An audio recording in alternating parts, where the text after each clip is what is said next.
काल अध्यादेश काढलाय सरकारने, कसं बघताय?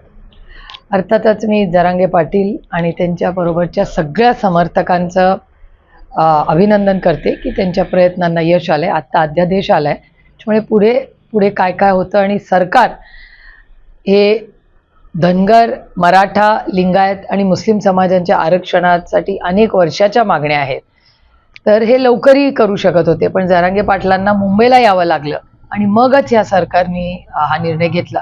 हे किती असंवेदनशील सरकार आहे हे त्यांच्या या सगळ्या कृतीतून दिसतं. सरकारने आरक्षण म्हणजे अध्यादेश काढण्याची घाई केली, हे कोर्टात टिकणार नाही असं अनेक जाणकारांचं मत आहे. यावरती तुम्हाला काय वाटतं? खरं तर मी त्याचा एवढा अभ्यास केलेला नाही, पण अर्थातच उशिरा का होईना सरकारने काहीतरी निर्णय घेतलाय. त्यामुळे तज्ज्ञांचं काय आहे हे सगळ्याची अर्थातच मीही माहिती काढीन आणि सगळ्यांची चर्चा करूनच कळेल की नक्की काय प्रश्न तुम्ही करताय. सध्या सरकारने अध्यादेश काढलेला आहे, परंतु दुसरीकडे ओबीसी समाजाच्या नेत्यांची आज भुजबळांनी बैठक बोलवली आहे. त्यावरती राष्ट्रवादीचे दुसऱ्या गटाचे जे प्रवक्ते ते असं म्हणतात आहे की हा जो निर्णय आहे तो राष्ट्रवादीचा नाही, समता परिषदेचा आहे. एकंदरीत ओबीसी गट नाराज झाला असं वाटते का यावरती? याच्याबद्दल मला माहिती नाही, पण एक आमचं ठाम मत आहे की मराठा, धनगर, लिंगायत आणि मुस्लिम समाजाच्या ज्या मागण्या आहेत आरक्षणाच्या बद्दल, त्याबद्दल कुठलंही सरकार या चारही घटकांना न्याय देईल. त्या सरकारबरोबर आम्ही पूर्ण ताकदीने राहू आणि त्यांच्याकडून नाही झालं तर आम्ही सत्तेत आल्यावर मराठा, धनगर, लिंगायत आणि मुस्लिम समाजाच्या लोकांना 100% न्याय देऊ. काल नितीश राणे पंढरपुरात असं म्हटलेत की सरकारी अधिकाऱ्यांच्या कानाखाली 12 वाजवा, आपला बाप सागर बांगल्यावरती बसला. मी हे ऐकलेलं नाही आणि मला माहिती नाही. दुसरीकडे नितीश कुमारांचं तुम्ही बघत असाल बिहारमध्ये काय चाललंय, कसं बघता एकंदरीत या सगळ्या? मला असं वाटतं इंडिया अलायन्समध्ये सगळेच आपापल्या परीने काम करतायत. ही काही वैयक्तिक आमची कोणाशी लढाई नाही, आमची वैचारिक लढाई आहे. आणि जी दडपशाही दिल्लीमध्ये होते आणि ज्याच्याबद्दल काल आदरणीय पवारसाहेबही बोलले की इन्कम टॅक्स, CBI, ED यंत्रणेचा गैरवापर करून पक्ष फोडणे, सत्ता फोडणे, घरं फोडणे हे करण्याचं जे काम सातत्याने सत्ताधाऱ्यांकडून होतं आहे त्याचा आम्ही जाहीर निषेध करतो आणि या दडपशाहीच्या विरोधात आमची लढाई जारी राहील. तुम्ही मतदारसंघात फिरताय गेले 3-4 दिवस झालं. आता म्हणायचं 3-4 दिवस नाही, मी सातत्यानं फिरत आहात. 3-4 दिवस झालं पदाधिकाऱ्यांच्या बैठका घेत आहात असं म्हणत सुप्रिया सुळेंनी मतदार म्हणजे प्रचार सुरू केला.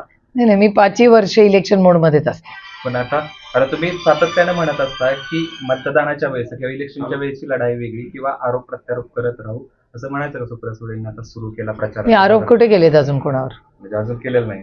नाही, माझं राजकारण हे खूप पॉझिटिव्ह राजकारण आहे. दुसऱ्यांच्या चुकीवर माझं राजकारण नाही चालत. मी लोकांची लोकप्रतिनिधी आहे. लोकप्रतिनिधीचं काम काय असतं? लोकांचे प्रश्न हे दिल्ली दरबारी माझ्यावरती जबाबदारी. त्याच्यामुळे दिल्लीमध्ये लोकांचे प्रश्न मांडण्याची जबाबदारी म्हणून मी निवडून जाते. म्हणजे आज कांद्याला भाव नाही, ही माझी नैतिक जबाबदारी आहे केंद्र सरकार. इथे कारखाने, ऊसाचे एवढे कारखाने आहेत. इथेनॉल पॉलिसी केंद्र सरकारने बदलली, ती चुकीचीच होती. त्याच्या विरोधात महाराष्ट्राच्या वतीने एकच खासदार बोललो. कांद्याच्या बाबतीत अमोलदादा आणि आम्ही दोघंच बोललो. त्याच्यामुळे अर्थातच जर एखादी चूक सत्तेत कोणी, कधी आम्ही असो कधी ते असतात, पण सरकारने जर चुकीचा निर्णय घेतला तर त्याला जाब विचारायलाच लोकशाही म्हणतात आणि ती लोकशाही जगली पाहिजे, टिकली पाहिजे. याच्यासाठी आमचा लढा आहे. पाण्याचा प्रश्न दिवसेंदिवस गंभीर होत चालला आहे, याचं सरकारचं लक्ष नाही असं वाटतं. कारण सुप्यामध्ये परवाच तुम्ही त्या ठिकाणी भेट दिली होती, त्यानंतर त्याच दिवशी रात्री उपमुख्यमंत्री अजित पवार देखील गेले, पण शासन स्तरावर कोणताही निर्णय होता आतापर्यंत दिसत नाही. दुर्दैव आहे की महाराष्ट्र सरकारचं दुष्काळाच्या बाबतीत अतिशय लक्षच नाही असं म्हणावं लागेल. याचं कारण असं की गेले 2.5 महिने मी महाराष्ट्राच्या सरकारला विनंती करते की अतिवृष्टी काही महाराष्ट्रात अनेक ठिकाणी झाली आहे, काही ठिकाणी दुष्काळाची परिस्थिती आहे कारण का पाऊसच कमी झाला आहे 2023मध्ये. त्यामुळे त्याचं नियोजन करावं. म्हणजे शेतीचं पाणी असेल, गुरांना पिण्याचं पाणी असेल, पिण्याच्या पाण्यासाठी माणसांनाही टँकर असतील. त्याच्यामुळे दुष्काळ छावण्या काढण्याची तातडीने गरज आहे. मी पुरंदरला मागच्या आठवड्यात होते तेव्हा अनेक शेतकरी आणि सरपंच मला भेटले आणि म्हणाले की तातडीने या सगळ्याचं नियोजन करा आणि छावण्या लवकरात लवकर काढा. आणि गेले 2.5 महिने मी महाराष्ट्र सरकारला विनंती करते की छावण्या काढा, पाण्याचं नियोजन करा. तुम्ही नाझऱ्याचं धरण बघा, उजनी बघा काय परिस्थिती, अतिशय गंभीर परिस्थिती या संपूर्ण भागात आहे. सरकार काहीच करत नाही. महाराष्ट्राचं ट्रिपल इंजिनचं खोके सरकार हे अतिशय असंवेदनशील. एबीपी माझा, उघडा डोळे बघा नीट.